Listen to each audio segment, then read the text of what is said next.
Teine ja kolmas koht on sama valemi järgi nagu 5. ja 6. koht. Võrdne arv punkte, aga vähem esikohti. Miks tiim? 3. koht.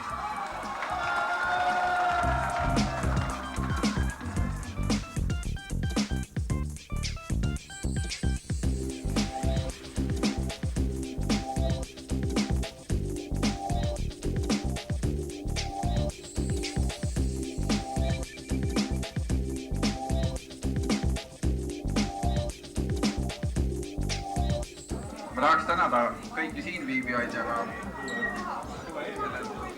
toreda võistluse korraldajaid.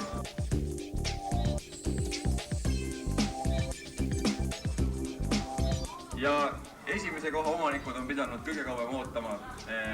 Esikoht, nagu me kõik juba võime aimata, läheb valitsevale maailmameistrile Ähtari All Stars.